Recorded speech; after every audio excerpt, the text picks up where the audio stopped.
Tuesday மார்னிங்கில் அஸ்வினை ஸ்கூலுக்கெல்லாம் அனுப்பிட்டு வாசல் தெளிச்சுட்டு கோலம் போட ஸ்டார்ட் பண்ணிட்டேன். வாசல் தெளிக்கும் போது கொஞ்சமாக மஞ்சள் கலந்துட்டு வாசல் தெளிக்கும் போது நமக்கு ஒரு மங்களகரமான ஒரு ஃபீல் கிடைக்கும். இது ஒரு கிருமி நாசினியாகவும் இருக்கும். வாசலில் காலெலாம் பட்டு நடக்கிறோம் இல்லையா, அப்போ மஞ்சள் தண்ணி தெளிக்கிறது ரொம்ப ரொம்ப நல்லது. அதே மாதிரி கோலம் போட்டுட்டு வெள்ளை கோலமாக அப்படியே விடாமல் சும்மா மஞ்சள் குங்குமம் அந்த மாதிரி வைக்கிறது ரொம்ப நல்லது. எப்போவுமே வெள்ளையாக கோலம் வைக்கக்கூடாது. காலையிலே பார்த்திங்கன்னா வீட்டில் எப்பவும் போல் நார்மலாக விளக்கு ஏற்றிட்டேன். இன்றைக்கி செவ்வாய்க்கிழமை நான் 9 வாரம் தொடர்ந்து வெற்றிலை தீபம் போடலாம் அப்படின்னு சொல்லிட்டு ஒரு பிளானில் இருக்கேன்.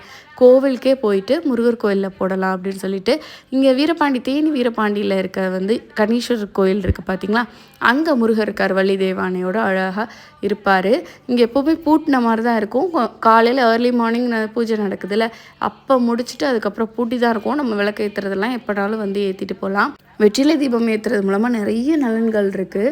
அதில் பார்த்திங்கன்னா உங்களுக்கு கடன் பிரச்சனை, அதுக்கப்புறம் செல்வ நிலைவே கொஞ்சம் உயரணும்னாலும் நீங்கள் தாராளமாக இந்த வெற்றிலை தீபம் போடலாம். கல்யாணம் ஆகாதவங்க, குழந்தை இல்லாதவங்க எல்லாருமே இந்த வெற்றிலை தீபம் போடலாம். ரொம்ப ரொம்ப நல்லது. உங்களுக்கு ஒரு 9 வாரத்திலே உங்களுக்கு என்ன பிரச்சனையோ அதுக்கான சொல்யூஷன் கிடச்சிரும். இன்னொரு வீடியோவில் பார்க்கலாம். பாய்.